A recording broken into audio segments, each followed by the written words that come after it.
বিনোদন দর্শন শাস্তি যেমন না শাস্তি শাস্তি হবে। সবাই মিললে একটা বৈঠক করবে যে দর্শনের শাস্তি কোন শাস্তি কুটি হতে পারে ওইটাই করার দরকার বর্তমানে, না দর্শন কমবে না। 16 বছরে কি করছিল কি না করছিল, কোন সুরে রাজনীতি করছিল কোন সুররা কি করছিল, বলছিল আরে বিএনপি জামাত যুদ্ধ বাংলাদেশ ধ্বংস আমরাও ধ্বংস, তাই জাতীয় নির্বাচন আগে আমি সরকার হে সরকার হে সরকার হে সরকার হবে। কি শাস্তি চান? আমি চাই বাংলাদেশ হাইকোর্টে যখন রায় দিছিল ব্যাটারি চালিত রিস্কাকে মানে অবৈধ মানে একটা রায় দিছিল, ওই রায় কি মানছিল? হ্যাঁ, তখন কি করছিল? এই রায় দিতে যায় পরে মহাকালীর কি গন্ডগোল হয়েছিল, দয়াগঞ্জে কি গন্ডগোল হয়েছিল, যাত্রাবাড়ি কি গন্ডগোল হয়েছিল, হারা কোনো গন্ডগোল মানে আমাদের কোনো রায় হইলে হাইকোর্টের রায় রায় পাবলিকে মানত না, তাই জাতীয় নির্বাচন আগে। তার কারণ কি হাইকোর্টের রায় যখন আপনার ব্যাটারি মানে নাই, হ্যাঁ হেরা মনে কর জিয়ার মঞ্চে সাধারণ হাইকোর্টের রায় মানে নাই, হ্যাঁ মানে নাই, হেরা লাখ লাখ উঠু ডুহাই দিচ্ছে আর জিত করে। তাহলে আপনার অনুযায়ী একটা রায় দিলে মানবো? বাংলাদেশের জনগণের নির্বাচিত একজন সরকার হবে, সরকার তার 10 জন হবে না, 90 জন হবে না 100 জন হবে, হবে একজন। সারা দেশের জনগণের বোর্ডে নির্বাচিত একজন সরকার হবে। আমি সরকার হে সরকার হে সরকার হে সরকার হবে, সরকার হবে একজন, কিন্তু ওই একজনই সিদ্ধান্ত করবে 16 বছরে কি করছিল কি না করছিল, কোন সুরে রাজনীতি করছিল কোন সুররা কি করছিল, বাংলাদেশে কি করছিল, সব বিচার ওই জনগণের সরকার, ওই নির্বাচিত সরকার বাংলাদেশে করবে। যে জুলাই বিপ্লবে 1400 জন নিহত হইল, যে কত মানুষ গুম হইলো হুন হইলো 16 বছরে, কত নির্যাতিত হইলো।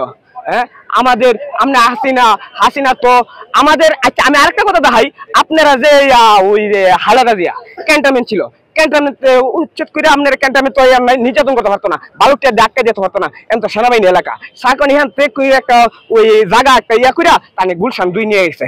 গুলশান 2 নিয়ে ওই আপনার ওই ইটালি এম্বাসির পাশে আপনার জুহিরুল ইসলাম ওই মেডিকেল ইউনিভার্সিটি মেডিকেল এই পাশে ইটালি স্কুলের এই পাশে তার বাসা। আমি প্রায় কোন আগে যখন এই বালুটা ডাক্কা এসো আমি লিস্টটা নিয়ে প্রায় সময় আমার 2-3 ঘন্টা বয়ে কাটাইতাম। আমি এটা কি করেন 3বার প্রধানমন্ত্রী জনগণের নির্বাচিত প্রধানমন্ত্রী আপনি আটকে রাখছেন, এটা কি করেন?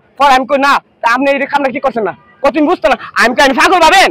আপনারা 3বার প্রধানমন্ত্রী আটকে রাখছেন, ইরা বেশি কোন থাকবে না, এটা একদিন একদিন পতন হবেই। আমি চলে গিয়ে কথা বলছিল আপনার কক্সবাজারে, বলছিল আরে বিএনপি জামাত যুদ্ধ বাংলাদেশ ধ্বংস আমরাও ধ্বংস।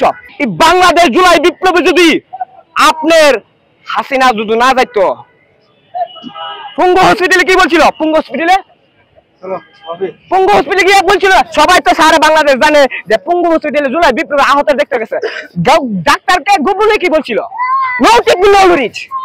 সবাই মিললে একটা বৈঠক করবে যে দর্শনের শাস্তি কোন শাস্তি কুটি হতে পারে ওইটাই করার দরকার বর্তমানে, না দর্শন কমবে না। আনবীরের শাস্তির বিষয়ে কি বলতেন? তার তো কোনো শাস্তি হয়নি। আনবীর কার আমি চিনি না তো, সাহেবের ঘনিষ্ঠ নাকি? হ্যাঁ, ওই যে গদ্দা বসুন্ধরা। আরে আমার কথা তো এইটাই, টেকার বিরোধী দর্শন শাস্তি যেমন না শাস্তি শাস্তি হবে। কোন টেকার যদি করতে ফিরে আসবে তাহলে দর্শন বাড়বে। কোন দর্শনকারী ওই টেকার মনে শাস্তি যেমন না শাস্তি খেতে হবে।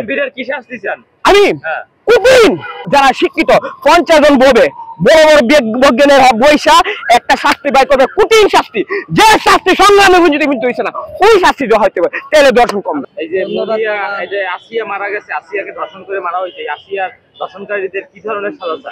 আর শাস্তি সংগ্রামের পরেই বুঝিত সে শাস্তি না হয়েছে তার চেয়ে কোনই শাস্তি হবে, যাতে আরেকটা দর্শন করতে গেলে ওই শাস্তি তার মাথায় তাই দর্শন করতে গেলে যেমন দর্শন না করে ফিরে তাই করে ওই শাস্তি করে এমন শাস্তি দরকার। মানে কুটিনি আমি তো আর বজ্ঞানী না, বজ্ঞানীরা চিন্তা করে দেখবে কোন কঠিন শাস্তি আছে।